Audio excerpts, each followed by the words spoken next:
Hello, bonjour la team, bonsoir, j'espère que vous allez tous bien. Ici c'est le deck Kevin, d'accord. Je vais vous expliquer en termes très clairs, d'accord, comment se passe le sell limit, d'accord, comment se passe le sell limit. Donc, ceci, je vais vous donner un exemple. Un exemple, si peut-être vous êtes un commerçant et vous avez reçu une information sur le marché. Et l'information vous dit, bon voilà, que il faut vendre à un prix d'entrée qui est de 20 000 francs. Suivez-moi bien. Ça, c'est le prix d'entrée. Vous devez vendre peut-être un sac ou une marchandise pour, pour racheter lorsque la valeur sera faible et faire de profit. D'accord? Donc, on vous dit, vous recevez l'information. L'information vous dit de vendre tout de suite à un prix d'entrée de 20 000. D'accord? Ça c'est le prix d'entrée. Et on vous dit, bon, il se pourrait que le prix du sac, d'accord, ne baisse pas directement. Ça peut monter, d'accord, et au cas où ça monte, de prendre le deuxième prix d'entrée à 25 000. D'accord, de prendre le deuxième prix d'entrée à 25 000 et de mettre un stop loss à 30 000. Je vais vous expliquer tout à l'heure. Donc, le prix d'entrée qui est à 20 000, la première personne qui entre sur le marché au prix de 20 000, d'accord, et que le marché commence pas à diminuer, ça vient à 19 000, 18 000, ça vient à 15 000, de 20 000 à 15 000, lui, ça va lui faire 5 000 francs de bénéfice. Donc, c'est ça qui représente le TP1. Si ça quitte de 20 000 et que ça vient à 10 000, la différence, ça fait 10 000 de profit.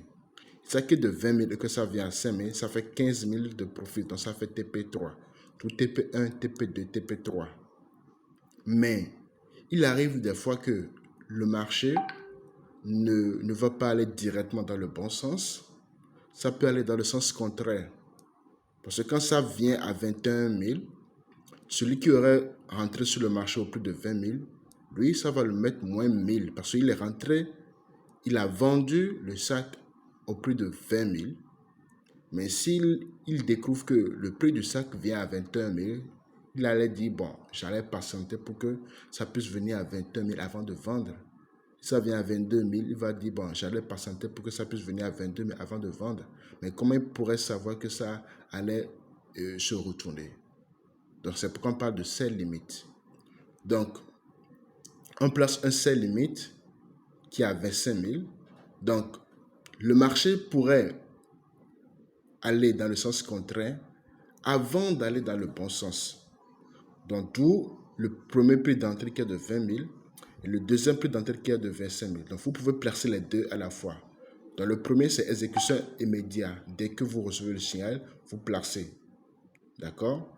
Maintenant, vous pouvez placer le sell limit au cas où le marché ne va pas directement dans le bon sens et que ça part dans le sens contraire. Lorsque ça va toucher le prix de 25 000, que mon ordre se déclenche. Là, si ça quitte de 25 000 et que ça vient au TP1, d'accord, celui qui aura pris le prix d'entrée 2, ça va le faire 10 000 francs de profit. 25 000 moins 15 000, ça fait 10 000 francs de profit, d'accord. Si ça quitte de 25 000 et que ça vient à TP2, ça fait quoi? Ça fait 15 000 francs de profit. Ça quitte de 25 000 à 5 000, ça fait 20 000 francs de profit. Tandis que celui qui aura pris le TP, le prix d'entrée, d'accord, ça quitte de 20 000 à 15 000, ça a fait 5 000 francs de profit, 10 000, 15 000. Donc, vous pouvez placer les deux à la fois et ensuite le marché peut se retourner. D'accord? Ça va venir à 24 000, 23, 20, 20, 22, 21, 20 000. C'est-à-dire que ça va rattraper même le premier prix d'entrée et commencer par diminuer 19 000, etc. pour toucher les autres prix. C'est ça qu'on appelle le sell limit. Dans le stop loss, c'est 30 000 ici, comme exemple. C'est-à-dire que au cas où le marché se retourne et part jusqu'à 30 000, je décide de couper le marché automatiquement, même si je ne suis pas connecté et que je décide de perdre une partie. Si je rentre sur le marché au prix de 20 000 et que ça vient à 30 000, donc ça fait moins 10 000 de perte. Si je rentre plus de 25 000 et que ça arrive à 30 000, que ça touche le stop loss, ça fait moins 5 000. D'accord? Mais si ça ne touche pas le stop loss et que ça va dans le bon sens, que ça touche le TP1, TP2, TP3, ça fait simplement des profits. Donc voilà l'explication au niveau du sell limit et du prix d'entrée. D'accord? Ça, c'est le sell simple. C'est le sell simple, exécution immédiate. Ça, c'est le sell limit. Maintenant, je vais vous montrer le buy limit. Souvent, c'est les deux choses que vous allez avoir.